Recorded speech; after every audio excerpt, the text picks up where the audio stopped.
Hi there, and welcome to Principal Shorts, the podcast for principals who only have 7.5 minutes to eat their lunch and no time to eat it before 2 p.m. I'm Stan Baker, along with co-host Shelley Steele. We're retired educators who worked at adjacent school boards in Ontario in restorative practices, and now we continue our work with restorative practices with principals and with teachers. I wrote up a few things to say, and here's Paula, our AI voice, to tell you a little bit more about what we do. Hi, I'm Paula. Restorative Resolutions coaches principals and teachers as they navigate difficult conversations with parents, make things right, and keep the focus on student learning. This episode asks the question, how do you build a parent partnership, which is just that, a partnership that shares power and benefits both parties? And that is today's principal's problem of practice. Our guest this episode is Dr. Lisa Riegel, author of the book Aspirations to Operations. Listen as she describes how schools can become better partners with parents. I often find that although an initial conflict or conversation with a parent about a problem that their child is having at school starts with that, it ends up being about a problem that the parent has. So how does brain science inform making that kind of shift? Because now suddenly I'm talking, like, I didn't realize as a principal that I had to be a counselor and a chaplain and to the adults. Yeah. And I think, especially if you're working with populations that have a lot of trauma or poverty, you're already going to have people whose stress regulation systems are dysregulated. And I always say you're never happier than your saddest child. So if they have a kid who's tough, they're not happy. And so they're already coming in. So one of the things I always tell principals is you have to establish the parent and the school as a partnership.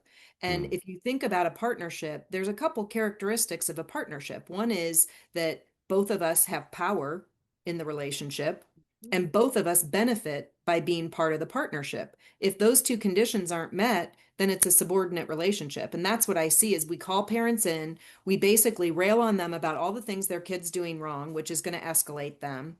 And then we expect them to fix it. And it's, don't you think I would do that if I knew how? So instead, focusing the conversation on, we're concerned about your child, he's not learning well enough, or he's getting in a lot of trouble, or seems not to be engaged. What do you see at home? And starting that conversation. And then the parent can commiserate with you. Yeah, I can't get him to do anything. Okay, what can we do together to try to build a system between home and school where we can use positivity to reinforce, right? Because if that kid has a filter in his brain that I'm a bad kid, it's if, say, you and I decided New Year's resolution, we're going to eat healthier.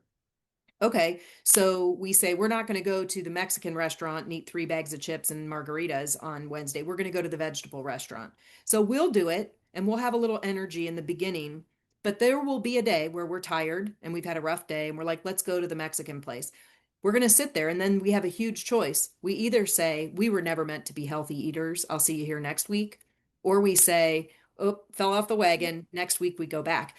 We don't do that for kids. We put a behavior plan in place for 2 or 3 weeks. The kid falls off the wagon, which every single human being will when trying to, and then we just say that didn't work.